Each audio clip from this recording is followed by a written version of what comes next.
Bom, a gente viu no último vídeo alguns exemplos de funções racionais, né? Então agora vamos fazer algumas propriedades básicas desse tipo de função.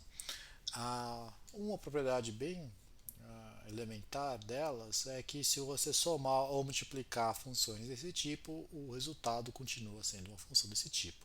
Então vamos só enunciar isso aqui direitinho. Então a proposição fica sendo assim, ó, se f e g são funções racionais,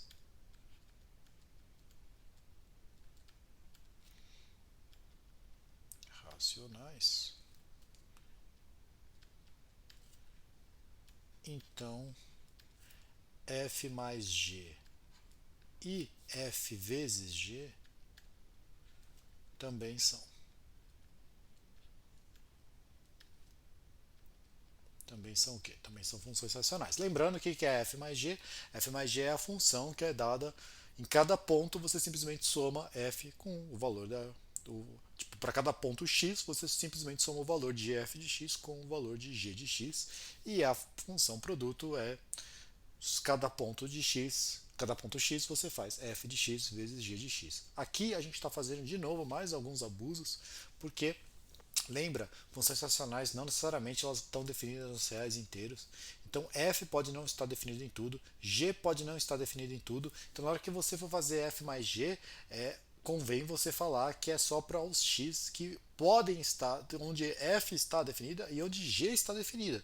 Então o domínio dela é a intersecção dos dois domínios anteriores, certo? Você vai ter que estar, essa tem que estar definida, essa tem que estar definida e aí juntas a f mais g está definida, mesma coisa no produto. A gente vai ver que na soma no produto não cria novos problemas, né? Então você só vai carregar os problemas que você tinha antes, então você vai trabalhar na intersecção dos domínios, tudo bem?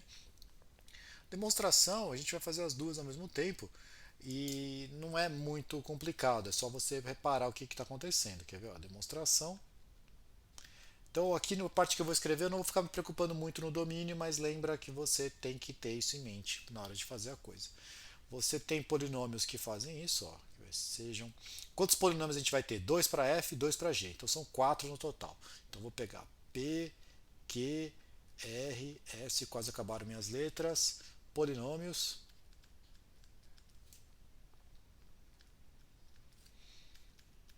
tais que f de x é igual a p de x sobre q de x, opa,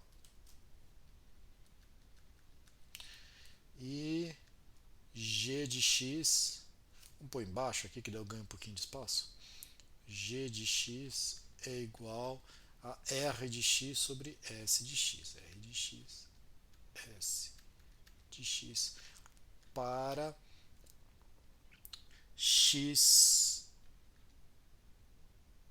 tais que q de x não pode ser zero e o s de x também não pode ser zero, né? Porque são os de baixo. Tudo bem? Então, aliás, ó, eu falei de baixo, né? Mas esse é o termo fácil de lembrar, né? Mas na escola vocês aprendem, né? Que o de cima é o numerador, de baixo é denominador.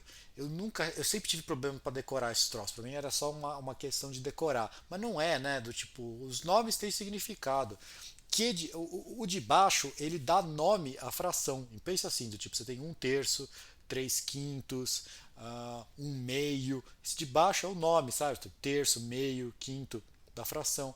Então ele denomina, dá nome. O de cima ele simplesmente numera. 3 quintos, 2 sétimos, certo? Do tipo, o nome da fração é dado pelo de baixo, a quantidade o número que aparece é dado pelo de cima, numerador, denominador. Se quiser falar chique, agora é fácil de lembrar. Se quiser, não fala de cima e de baixo, que também tá bom. Vamos lá, então, continuando. A gente jogou fora aqui os pontos onde dá problema no de baixo, né, no denominador. E agora a gente quer fazer a soma. Vamos ver como é que você faz a soma? Vou fazer ó, a função, aquele jeito chique de escrever, né? F mais g calculada no x, certo? Que é simplesmente fazer f de x mais g de x em cada ponto.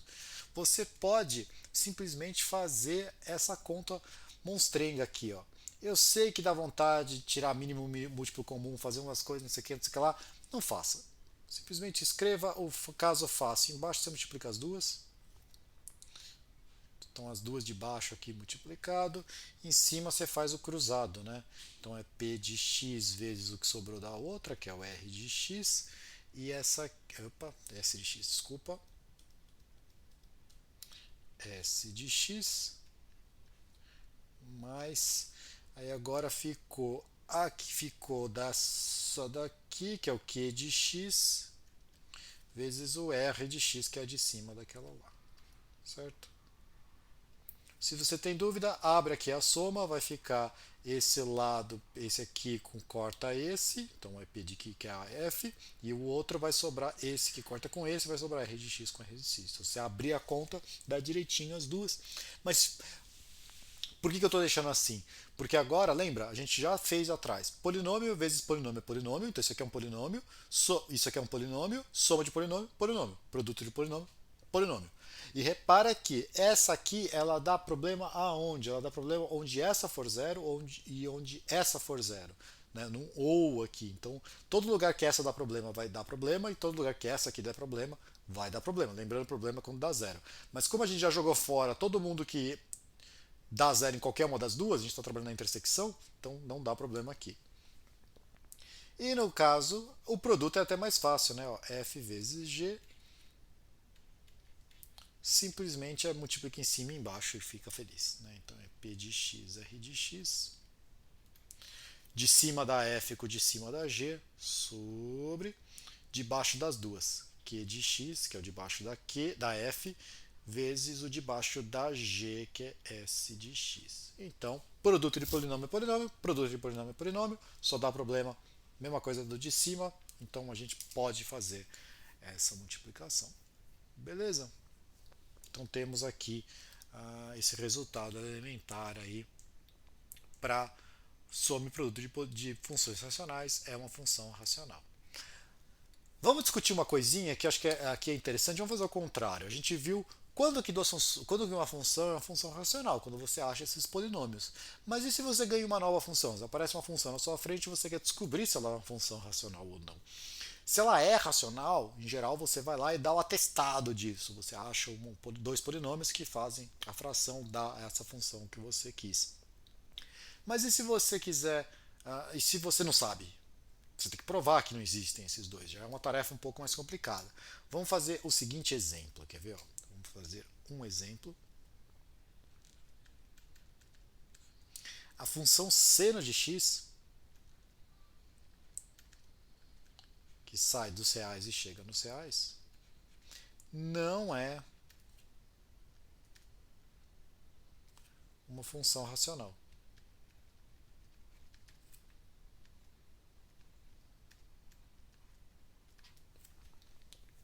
Será que a gente consegue descobrir? Porque como é que a gente prova que ela não é uma função racional? Se ela fosse,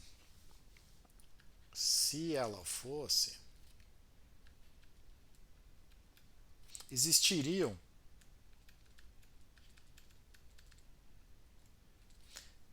P e Q polinômios tais que f de x, né, ou vamos pôr aqui o nome dela já é seno, né, então ela tem um nome melhor, tais que seno de x é igual a p de x sobre q de x, certo? Esse igual ficou horrível, então vamos tentar arrumar um pouquinho ele, ficou feio ainda, mas está melhor que antes. Você teria que ter isso aqui para todo x nos reais, certo? Porque o domínio da seno é os reais inteiro, para todo seno, para todo x pertencente aos reais. Mas vamos olhar uma coisinha. Você lembra que a função seno ela tem quantas raízes? Ela tem infinitas raízes, certo? Tem infinitos pontos nos reais em que a função seno dá zero. Bom, mas então eu teria que ter. Quem que pode. Olha para a função aqui, você está falando que ela seria assim. Se ela tem infinitas raízes, quantas raízes. Um alfa que dá zero aqui, né? Tipo, seno de alfa só dá zero se alfa der zero desse lado. Mas para dar zero nesse alfa, para dar zero desse lado, esse alfa tem que dar zero no p, certo? Toda raiz do seno teria que ser uma raiz do polinômio p.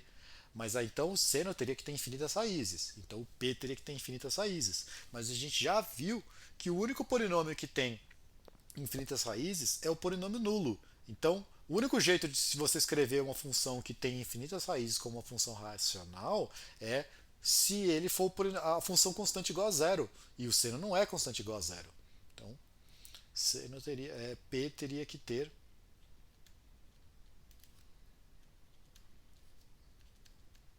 infinitas raízes. É impossível.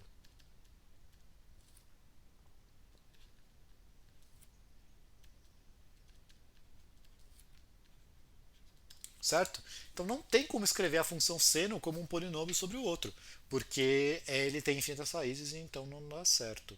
Certo? Tudo bem? Repara, olha, a gente pode fazer isso, esse argumento que eu acabei de fazer, simplesmente é essa proposição aqui, ó. Vamos escrever essa proposição que seria o caso geral. Já que a gente identificou nesse caso específico, vamos deixar marcado o caso geral aqui, porque o meu argumento é o mesmo. Se f é uma função ah, é uma função racional com infinitas raízes,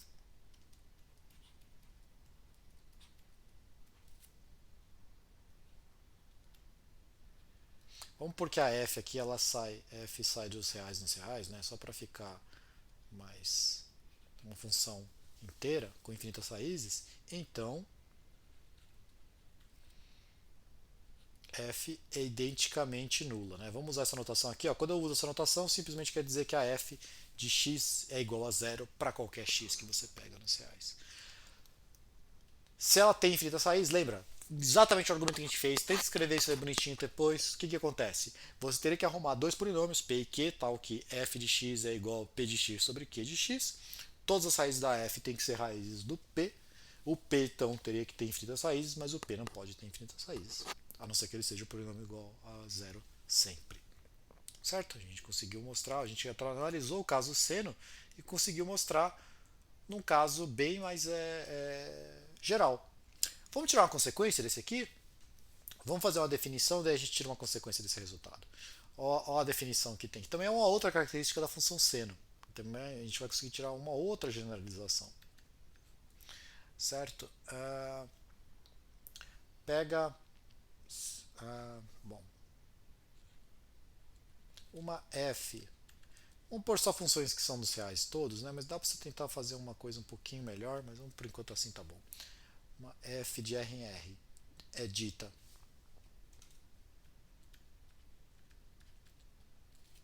periódica.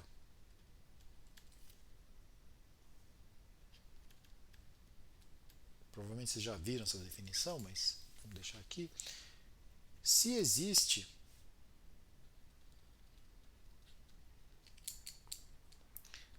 T pertencente aos reais, eu não sei por que chama T, mas em quase qualquer livro chama T, então vai ter mesmo, de forma que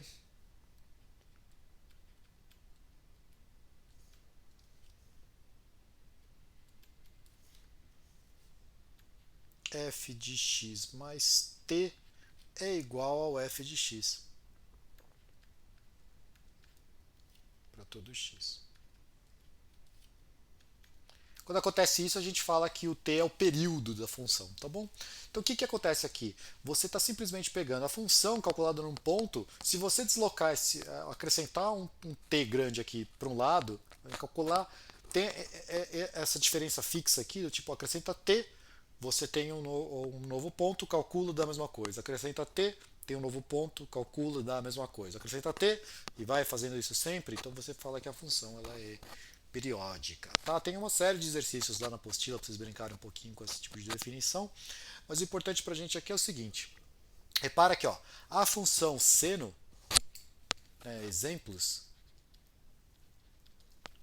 seno de x é periódica,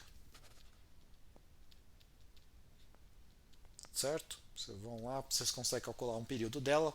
Na verdade, vocês vão ver que sempre que tem um período tem infinitos períodos, pela minha definição, porque eu não estou pegando o minimal. Então a seno é periódica. Função constante também é periódica.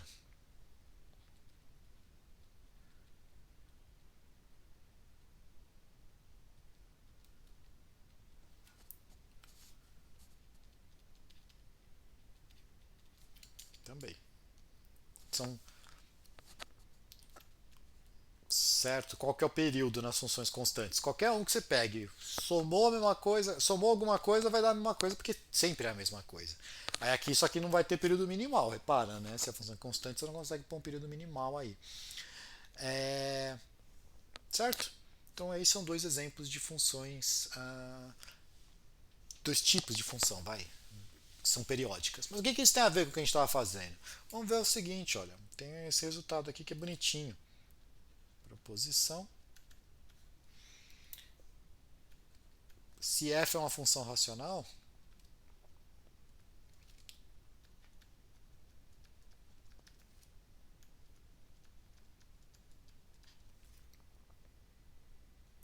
periódica, então, ou seja, existe um período para ela, então f é constante.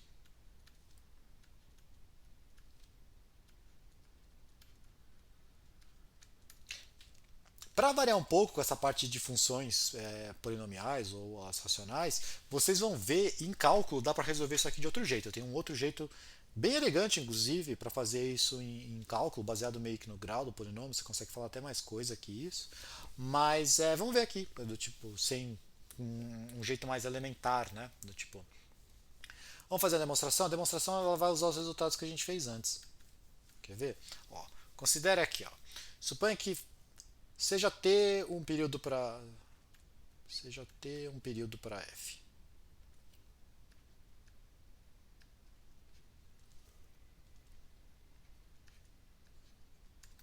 Certo?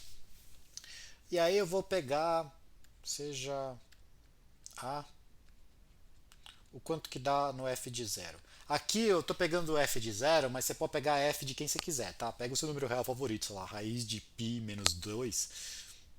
Se quiser esse, pode ser esse aí, tá bom? Pega o seu cara favorito aí, tá? Considere G. Aqui eu posso fazer a demonstração direto do nada, mas eu vou usar os resultados anteriores que eu acho que é mais fácil. E também pra vocês verem como é que dá para usar os resultados anteriores, né? Vou considerar isso aqui, ó, g de x é igual a f de x menos esse a que você pegou em cima, certo? Então, ó, primeira coisa, repara que essa função ela é uma função racional. Por quê? Porque ela é uma racional menos uma racional. A gente viu que soma de racionais, bom, somando menos uma função racional, então menos uma função racional também é racional. Então isso aqui é uma função racional, certo? Beleza.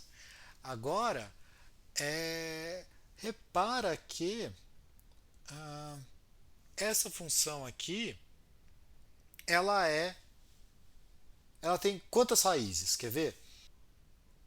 Ó, vamos calcular quanto que é g de t. G de t, se você fizer a conta, vai ser f de t menos a, certo? Mas agora, escreve o f de t de uma maneira um pouco mais simpática, quer ver? Escreve f de t, vai ficar f de 0 mais t. Parece que eu não estou fazendo nada, mas é uma diferença significativa. Se você não está acostumado a trabalhar com essas funções periódicas, isso aqui pode ser meio estranho. Mas ó, eu só escrevi t, 0 mais t é t, certo? Então aqui eu não fiz nada, não tem nenhuma diferença. Só que se você for olhar lá na definição do período, ele fala aqui para qualquer x mais um período, isso aqui dá o f de x, que no meu caso é zero. Então isso aqui vai dar f de 0 menos a. Só que o que é que é a? É f de 0. Então isso aqui deu 0. Percebe que eu achei uma nova raiz para minha função? Aliás, deixa eu pôr aqui que eu quero o meu período tem que ser diferente de 0, né? Eu acho que eu não coloquei na definição lá em cima. Ah, eu tinha colocado assim. Então tem que ter um período diferente de 0, então o t é diferente de 0, então esse cara já é uma nova raiz. Vamos tentar ver o que é g de 2t? G de 2t, isso aqui é igual ao quê? Isso aqui é f de 2t menos a, certo? Mas o que é f de 2t? Lembra, isso aqui eu posso escrever assim, ó. Isso aqui é f de t mais t menos a. Lembra, é o período, então o período eu posso apagar um. Então vai ficar f de t menos a. Mas a gente acabou de fazer a conta ali em cima, ó. Se você quiser f de t, a gente fez a conta em cima, deu f de zero, certo? F de zero é o próprio a, então isso aqui deu zero de novo. Na verdade, se você fizer g de 3t, você vai ver que vai dar zero de novo. Então você pode mostrar por indução que g de kt para qualquer k natural é zero sempre. Então, quantos zeros, quantas raízes tem essa função g? Infinitas. Então, esse troço aqui é uma função com infinitas raízes. Então, esse cara tem que ser polinômio igual a zero. Então, a f tem que ser constante igual a, zero, igual a a. Então, portanto, a gente tem o resultado que a gente falou lá no enunciado. Tá certo? Bom, então é isso aqui por esse vídeo de hoje.